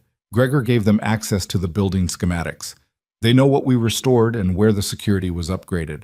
They're going to go back and finish what they started, because finishing it sends a message that you couldn't protect it, she said. That you couldn't protect me. He looked at her. How long do we have? She said. He looked at his phone, at the men in the room, back at her. And in his face she saw something she had not seen there before. Not the cold, not the control, not the careful management of what he showed and what he didn't. Something cracked open. Something that looked for just a second like fear. Not for himself. Get dressed, he said. Get dressed! We're going. She was already moving. She had her shoes on before he finished the sentence, her coat off the chair by the door, her phone in her pocket. She came out of the hallway and looked at him, and he was looking back at her with that cracked open expression still on his face, the one she'd never seen before, the one that was going to stay with her. And then it closed again, locked back down, and he was already turning to the men in the room and issuing instructions in clipped, rapid language she couldn't follow. Sasha appeared from somewhere. He handed her a phone, a different one, a spare, already unlocked. Keep this on you, different number. If you get separated from us, I won't, she said. He looked at her. If you do, call the last number in the contacts. One ring, hang up. Someone will come. She put the phone in her other pocket. They moved. Sad. The city at 2:40 in the morning was not empty, but it was thin. Taxis, a few delivery vehicles, the occasional pedestrian pulling a coat tight against the cold. The black sedan moved through it at a pace that was fast without being conspicuous. Roman in the front, Evelyn in the back with Sasha. Two more cars running parallel on adjacent streets in a pattern she understood was coordination without being told. Talk me through the building, Roman said from the front. He was looking at his phone, not at her. Entry points. Front doors, main entrance. East side window. Already boarded, but the boarding is plywood, not reinforced. West side emergency exit, alarm connected. Rear service entrance, keypad lock. She said it without hesitating, pulling the building's layout from the part of her mind that had mapped it so many times it was simply a fact. The rear service entrance has a secondary manual bolt I installed 3 years ago after a break-in attempt. It's not on any schematic. Roman looked up from his phone at that. You installed it yourself. The city couldn't afford a locksmith visit. I watched a YouTube video. Sasha made a sound that was almost a laugh. The secondary bolt, Roman said. They won't know about it. They won't know about it. He turned forward again, phone to his ear. She watched the city slide past the window and thought about the library, about which lights were on the automatic timer and which weren't, about the restored east window boarding, about the archival boxes she'd restacked that afternoon in the reference section. And something in her chest was very tight and very focused, something that had burned off every peripheral concern and left only the essential question, which was whether they would get there in time. 3 minutes, the driver said. Roman lowered his phone. He turned and looked at her over the seat. In the dark of the car, his eyes were very light, very clear, and he looked at her for a moment with the full force of whatever he had not stopped himself from feeling. When we get there, he said, you stay with Sasha. You don't go inside until I clear it. If they're already in, then we handle it. You stay outside. She looked at him. That's my library. I know. Roman, I know.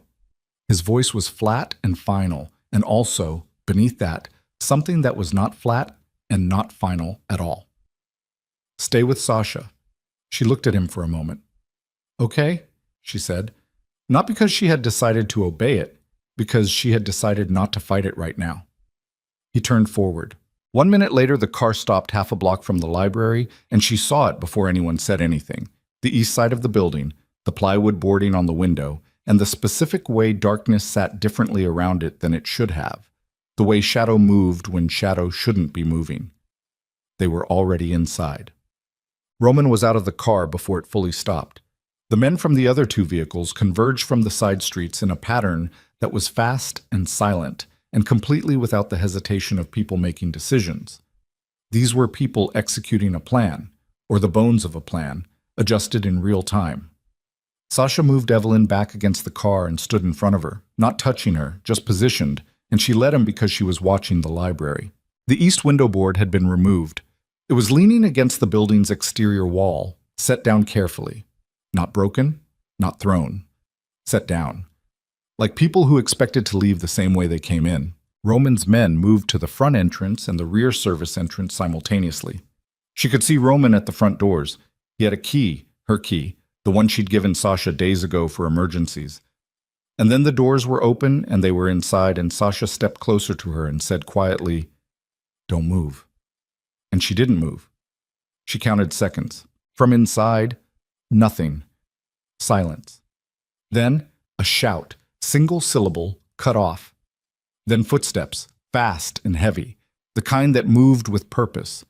Then something that was not quite a crash but was close, the sound of something large impacting something structural. Then a sound she felt before she heard, a concussive thud that pushed the air outside the building, that rattled the plywood board leaning against the wall and sent it sliding flat. And every window on the east side went from dark to lit, a sudden white-orange that pulsed once and went back to dark. She was moving before she decided to move. Sasha caught her arm. "Stop. Something went wrong." She pulled against him. "That wasn't... Sasha, something went wrong in there. I need you to wait. Let go." She said it flat and absolute, the same voice she'd used on Roman that first night, and Sasha's grip loosened just enough. From surprise, probably, not decision. And she was through the gap and running for the front doors. She hit the doors at a run, and they were already open, and she went through them, into the dark. The library was not on fire. She understood this in the first second. No heat, no smoke. The darkness was the normal darkness of the library after hours, the kind she knew. The concussive sound had been something else. She would figure out what later. She stopped just inside the doors and waited for her eyes to adjust and listened. Breathing. Somewhere to her left, past the circulation desk, toward the east reading area. Multiple people breathing and one set of footsteps moving fast in the direction of the administrative corridor, and from somewhere deeper in the building, the back, the conference room, voices, urgent and low. She moved along the wall, away from the breathing on her left, using the shelf position she knew by memory to navigate without light. 8 feet to the first range, another 12 to the end of the first range. Turn left, and she was in the reference section. She moved through it in the dark with both hands barely touching the shelves for orientation, not guiding herself, just confirming position, the way you move through a space you know as well as your own body. She could hear the confrontation in the east reading area now. 2 voices she didn't recognize, a third she did, one of Roman's men, Dmitri, the one who never spoke to her but once held an umbrella over her head in the rain without being asked. And Dmitri's voice had a quality it didn't normally have, a compression that told her he was hurt. She moved faster. She came around the end of the reference section and stopped. The east reading area had emergency lighting, a low, red-tinted glow from the exit sign at the far end. And in it she could see shapes. 2 men she didn't know, both large. One of them holding Dmitri against the fallen shelving, and Dmitri was not fighting back with the efficiency she had come to associate with Roman's people, which meant something was wrong with him physically. And the second man was moving away from them, moving toward the administrative corridor, moving with something under his arm that she couldn't make out in the red light. The archival boxes. He had one of the archival boxes. She did not think about what she did next. Thinking about it would have stopped her. She had been standing at the end of the reference section for years. She knew exactly how the shelving was anchored. The end cap bracket that had been loose for 2 years because the city's maintenance budget hadn't covered replacing it. The bracket she had submitted 3 separate work orders about, and received 3 separate promises on, and never received the actual repair. She knew the weight distribution of a full range. She knew the direction it would fall. She gripped the end cap with both hands. She set her feet. She pulled.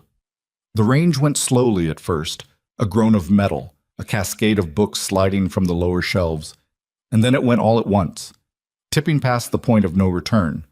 And the sound it made going down was enormous in the quiet of the library, a wave of impact that shook the floor under her feet and sent a cloud of dust and displaced air rolling out from the collapse. The man with the archival box was directly in its path. He wasn't under it. She hadn't been trying to put it on him, and the trajectory took it past him by about 2 feet.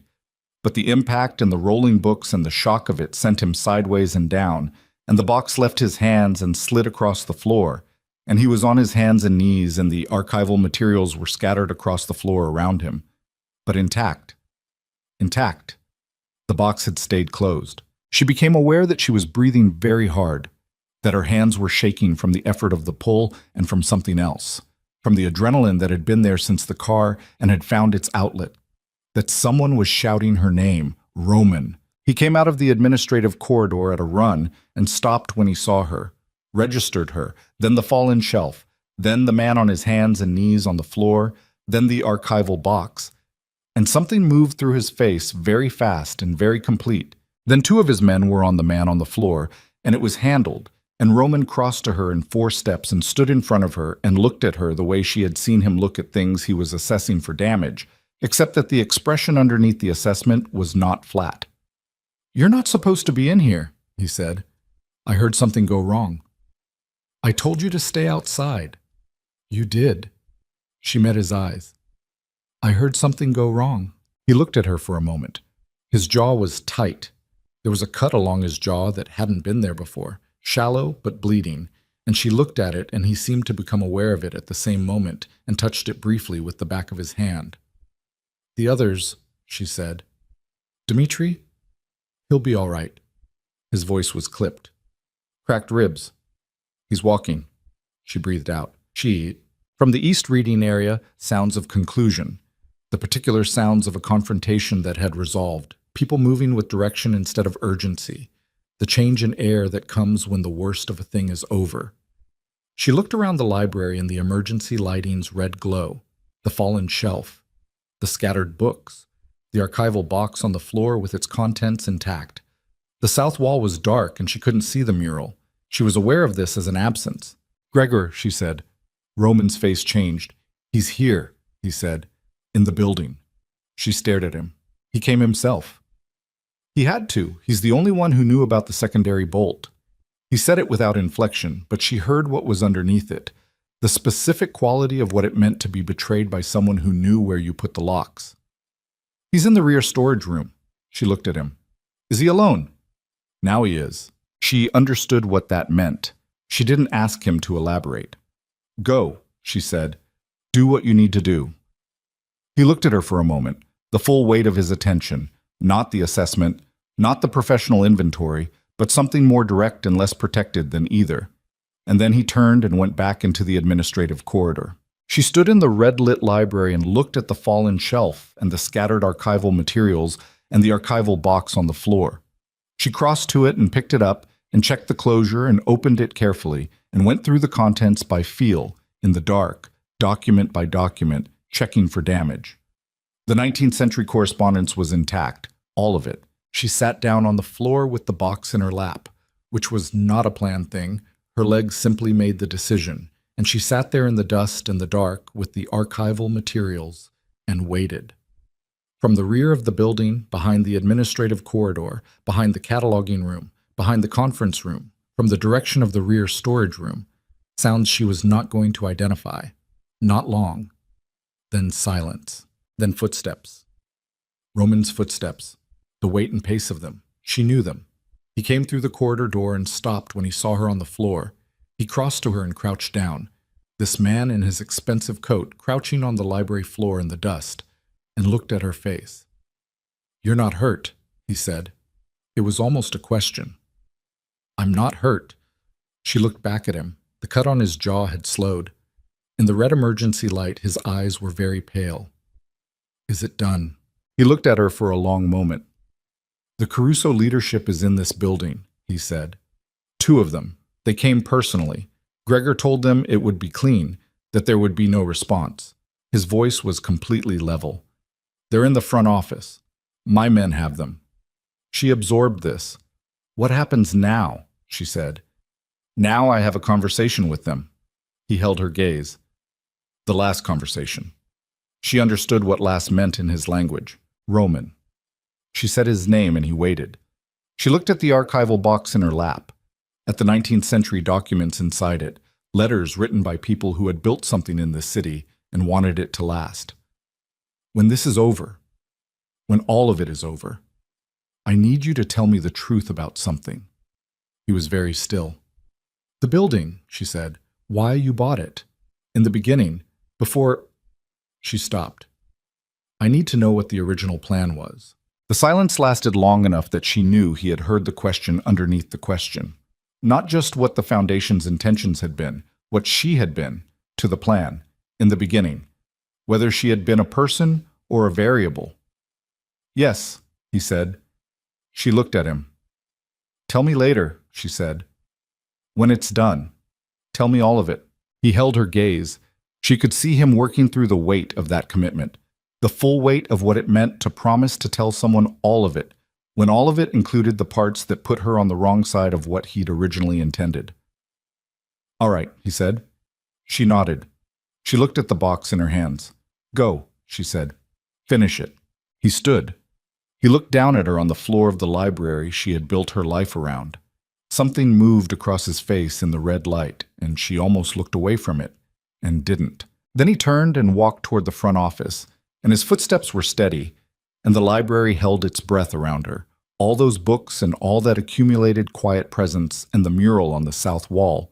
She couldn't see in the dark, and she sat on the floor with the archival materials and the specific knowledge of what was about to happen at the front of the building, and she heard everything, not the words, The front office was far enough and the walls were thick enough that the words didn't reach her. But sound carries in a library in ways that architecture doesn't fully account for, through the high ceilings and the wooden floors, and the particular resonance of a space designed to hold silence. And what reached her was the shape of what was happening without its specific content. A voice she recognized as Roman's, low and absolute. Two other voices, less controlled, with the specific compression of men who understood their position and were working through its implications in real time. A period of silence that lasted longer than any of the exchanges. Then one more exchange, brief, final in its cadence. Then nothing. She sat on the floor with the archival box in her lap and waited. The nothing lasted 11 minutes. She knew because she was watching the time on the spare phone Sasha had given her, watching the digits change in the dim light, which was something to fix her eyes on while the rest of her held very still. At the end of 11 minutes, footsteps. Romans. Then other footsteps, multiple. The movement of people being moved, directed, the sounds of conclusion. The front doors opened. Cold air pushed briefly through the building. The doors closed. Then Roman's footsteps again, crossing the main floor, coming toward her. He came around the end of the reference section and stopped. He looked at her on the floor. He looked at the archival box. He looked at her face. He sat down on the floor across from her. This was not something she had expected. Roman Volkov, in his coat that cost more than her monthly salary, sitting down on the dusty floor of a damaged library at 3 a.m, because she was sitting on the floor and he had something to tell her and he was apparently going to tell it to her at eye level. She waited. The Foundation acquired this building in September, he said, 14 months ago. The acquisition was part of a larger property strategy. This block, the adjacent building, 3 properties on the next street over. The plan was integration. The library's public presence as a ground floor anchor, the upper levels of the connected structure for operations. She said nothing. She had known this was coming. She had asked for it. Knowing something is coming and receiving it are different experiences, and she sat with the difference. The library was not incidental to the plan, he said. Its specific qualities were the foot traffic, the public trust, the community profile. Those were assets. The programming, the people who used it, those were the cover. He said it without flinching, without softening it, flat and accurate, the only way he knew how to deliver difficult things. You were not part of any calculation. You were an obstacle to be managed or removed if management wasn't possible. The emergency lighting hummed. Somewhere in the building, a settling sound moved through the structure, the old bones of a 19th century building adjusting to the cold. And then you told me to be quiet, he said. She looked at him. And I left, he said. I left and I sat in the car outside for 45 minutes, and I told myself it was because you were not worth the complication. He held her gaze without armor. That was not why. She breathed. Why, she said. He was quiet for a moment, not avoiding it. She knew the difference by now between his silences, the ones that were deflection and the ones that were a man choosing words with the care of someone who has spent most of his life not choosing them. Because in 15 years, he said, no one has told me to be quiet. No one has walked toward me when every reasonable instinct said to walk away. He paused. I have been managed, negotiated with, feared, obeyed. I have not been... He stopped. His jaw worked slightly. Corrected. By someone who was shaking. She thought about that first night, the fine tremor in her legs, her teeth not quite chattering, walking across the library floor anyway. I was terrified, she said. I know. It wasn't brave, it was... I couldn't let you do that to the library, it wasn't about you. I know that too. Something moved across his face. That was the part that stayed. She looked at the archival box in her hands, at the 19th century documents inside, at the letters written by people who had no way of knowing whether what they were building would last, who built it anyway. The original plan, she said, it's gone. Yes, not because of what happened tonight, before tonight. He held her gaze. Yes. When? He was quiet for a moment. The dictionary, he said. The first time you told me tenuous, and I understood it immediately because I'd been living inside that word for 30 years without knowing its name. He paused. That was when I understood the plan was gone. That was October. October. 2 months ago. She thought about October and the reading sessions, the chapter book, the evening at the mural when he had said, "Nobody put up plaques where I grew up." She thought about the check she had deposited and the archival collection delivered in climate-controlled boxes and the 20-year endowment. The endowment, she said, the operating fund, all of it, that was real. Yes. Even knowing what I'd seen, even after I knew what you were. Because of what you'd seen, he said. Because you knew and you sat across from me in a child's chair anyway and told me to read the next line. She sat with that for a moment.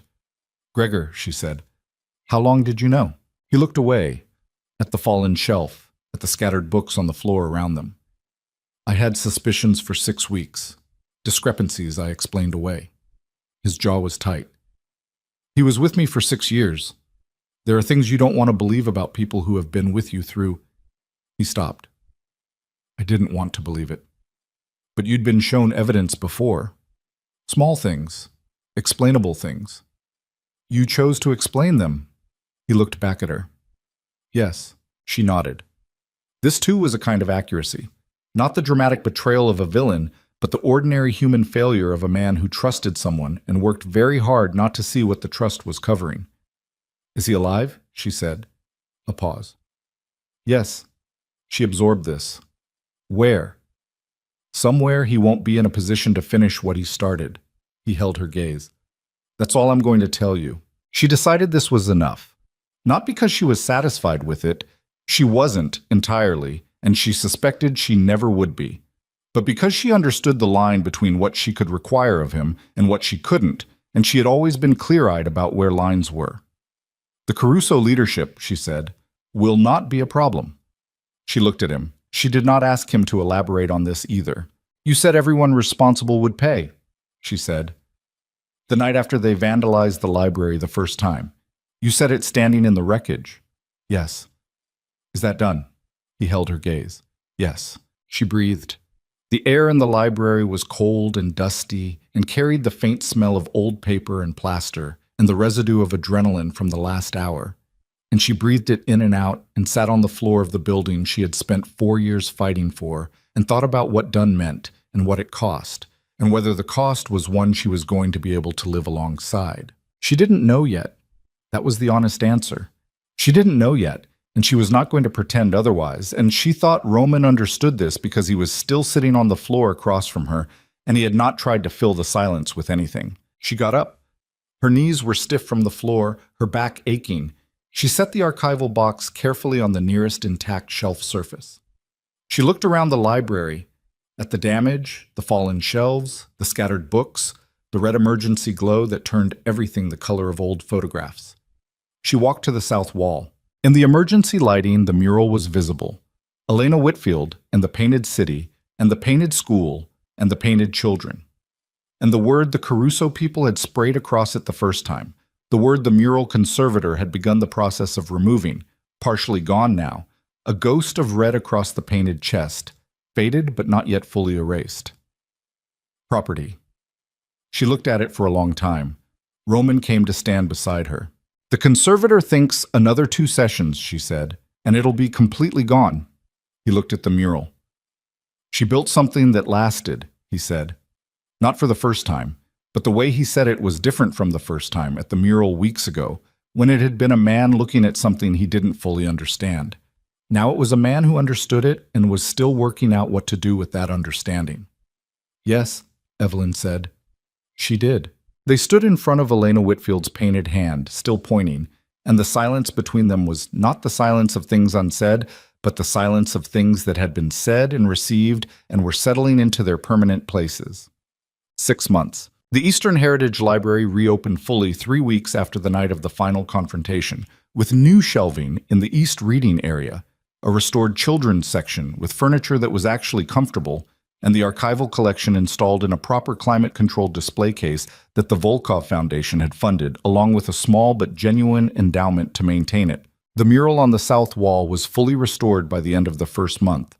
Elena Whitfield's painted chest clear and whole again, the pointing hand restored to its original precision, the painted children at the school steps vivid in the way things are vivid when someone has cared enough to bring them back exactly. The story hour numbers went up. 40 became 60, became 72 over the course of the 6 months, partly because of a new partnership with 3 elementary schools in the district that Evelyn had negotiated in the weeks after reopening, partly because the library's brief period of public crisis had made it visible in ways that years of quiet operation had not. People came to see the place they'd read about. They stayed because of what it was. The ESL program expanded to 5 evenings a week, with 2 additional instructors, both funded by the Foundation's operating endowment. The homebound delivery service added 9 new patrons. A small media literacy program for teenagers launched in February and filled its roster in 4 days. Evelyn was named library director in March, with a formal contract, a salary that was still modest but no longer required her to count grocery purchases, and an operating authority over programming and services that was absolute and in writing, and had been reviewed by Marcus Webb with the thoroughness of a man who had decided to be very good at his job in the aftermath of a situation that had required him to be better at his job than he'd been. She worked the same hours she had always worked. She kept the same habits. She made coffee in the break room at 8:15, and she closed out the day's circulation system at the end of each shift, and she knew every patron by name, and the retired school teacher, Mr. Okafor, still came in 3 mornings a week and fell asleep in the periodicals section by 10 o'clock, and she still covered him with a newspaper when the drafts came through the east window, which had been properly reglazed and reinforced and no longer let in drafts at all. But she covered him anyway because some habits are not about their practical function. The back conference room was no longer in use by Roman's people. This had happened gradually, over the weeks after the confrontation, a withdrawal that was not announced or explained but was simply accomplished, the way Roman accomplished most things, without ceremony, without requiring her to respond to it. 1 week the rear service entrance was in regular use. The following week, it was not. The week after that, it was locked from the outside and she had the only key. She understood this was a kind of offering. She accepted it as one. She saw him on Tuesday and Thursday evenings. This was not formally arranged. It had not been discussed. It had simply continued. The reading sessions in the children's section, the small chairs, the books, and then evolved, the way things evolve when 2 people stop performing the structure of a thing and let the thing be what it actually is. By February, they had moved to the main table, adult chairs, books that were not early readers. By March, they were working through a novel, a long one, dense in places, the kind that rewarded patience and punished skimming, and the sessions ran longer than they had, sometimes until 10 or 10:30, with coffee from the break room and the library closed around them and the city going on outside the windows. He read better than she'd expected him to by April. Not fluently. There were still words that required work, still gaps in the accumulated reference library that a conventional education would have built, still places where he had to stop and reconstruct from parts rather than simply knowing. But he worked through these without frustration and without pretense, with the same absolute focused attention he brought to everything. And she had stopped being surprised by the speed of his progress and started simply tracking it the way you track something you've decided to be invested in. He had finished the chapter book in January. He had left it on the table the night he finished it, and when she came in the next morning, she found it with a note tucked in the front cover. 3 words in his handwriting, blocky, still in the phase of formation, recognizably his. The note said, "They stayed. Good." She put it in her desk drawer. It was on a Tuesday evening in late April, 6 months and some days after a stormy night, when the library doors had exploded open and everything had changed, that Roman came in at his usual time and sat down at the main table and placed the novel they were working through in front of him and said, without preamble, "I need to tell you something." She sat down across from him. She looked at his face. He was holding himself with the particular stillness that she now recognized as the posture of a man preparing to deliver something that cost him. "The property adjacent," he said. "The building next door. The one that was part of the original plan." She kept her expression level. "Yes, I've transferred it." He held her gaze. "To a community development trust, independent of the foundation. It will be converted to affordable housing and a community health clinic. Construction starts in the fall." She looked at him. "The foundation's endowment to the library is permanent," he said. "I've structured it so that it cannot be reversed, clawed back, or affected by anything that happens to the foundation or to me." He paused. "It exists independently. Whatever happens, the library is funded." She understood what whatever happens meant. She had known for some time that Roman's world was not a world where the future was certain or the risks were diminishing. She had understood this with the same clear-eyed accuracy with which she understood everything, and she had made her peace with it in the particular way you make peace with things that don't offer better options. The legitimate operations, she said. You said you were expanding them. Yes. It takes time. It isn't clean. The transition. He said this carefully. There are things that will take longer than I want them to take. Things I can't promise a timeline on. She nodded slowly. She looked at the table between them, at the novel open to the page they'd stopped on last Thursday, at the coffee cups, at his hands flat on either side of the book. Hands she had watched trace words on a page for 6 months. Hands she had watched hold a picture book in a child's chair in the dark. Are you telling me this, she said, because you want me to decide something? He held her gaze. I'm telling you because you asked me for the truth, and I'm still paying that debt. She sat with this. What I am, he said, is not going to change completely. I know that. I'm not going to tell you it will because you'd know I was lying and I don't want to lie to you. He held her gaze steadily. What I am is changing, has been changing. Whether that's enough, he stopped. That's my question to answer, she said. Yes. She looked at the novel, at the page they'd stopped on, a passage she remembered, 2 characters standing in a doorway at the end of something, deciding whether the end of something meant the beginning of something else or just the end. She reached across the table and turned the page. Read from where we stopped, she said. He looked at her. Something moved through his face. Not the cold assessment, not the stripped-down thing from that first night in the children's section, but something she had watched grow from those things into whatever it was now. Something that had the quality of a man who had been shown repeatedly that he was allowed to feel what he was feeling and was still learning to believe it. He looked down at the page. He read. She listened. She corrected nothing. He didn't need her to. The library closed at 8 on Tuesdays. At 8:15, the last patron, Mr. Okafor, who had stayed longer than usual, absorbed in a collection of essays she'd recommended 2 weeks ago, and that he'd apparently found absorbing enough to lose track of the hour, gathered his coat and his newspaper and his reading glasses, and made his way to the door. He paused on the threshold and looked back, the way he sometimes did, at the library behind him. Good evening, Evelyn, he said. Good evening, Mr. Okafor. See you Thursday. He nodded. He went out into the evening. The door swung shut. She locked it. She turned off the lights in the stacks, one range at a time, and the periodicals section, and the children's area. She left the low working lights over the main table. She made a second cup of coffee in the break room and brought it out and set it on the table and sat down. Roman was still there. He had not left at closing. This too was a thing that had evolved without being arranged. And he was sitting with the novel and a legal pad on which he was doing something she'd taught him 2 months ago, the habit of writing down words that gave him trouble so he could look them up later.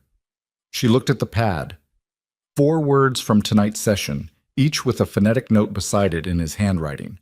She picked up her coffee. He looked up.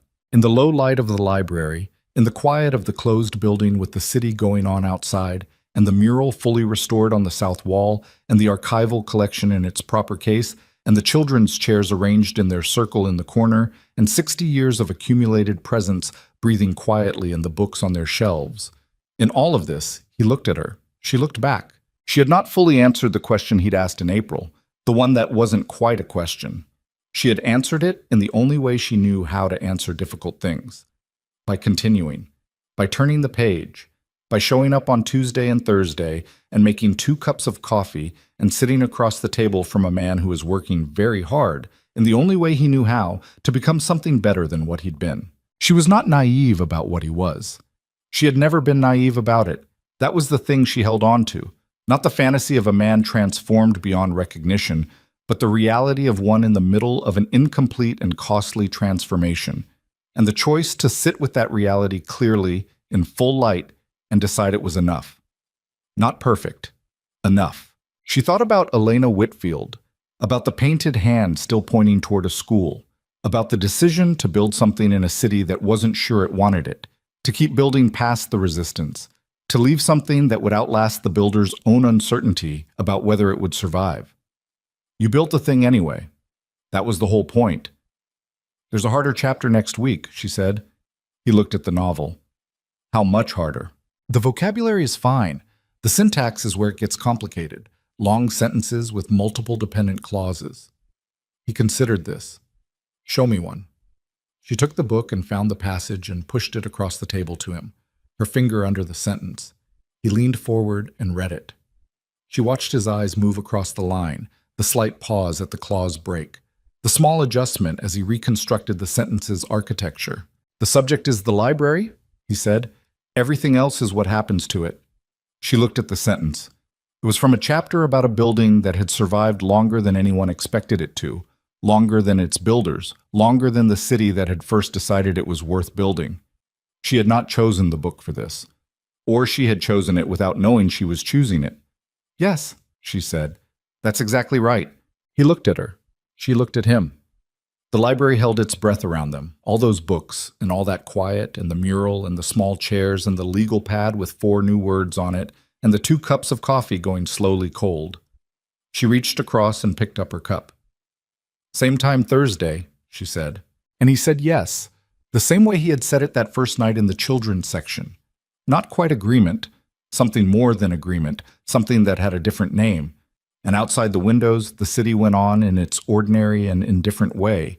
And inside the Eastern Heritage Library, which had survived everything that had been sent against it and would survive what came next, the low light stayed on a little longer. The feared man and the librarian who had never been afraid of the right things sat together in the quiet they had made, which was not the silence of emptiness, but the silence of accumulated presence. And outside the rain began, and inside it was warm, and neither of them moved to leave.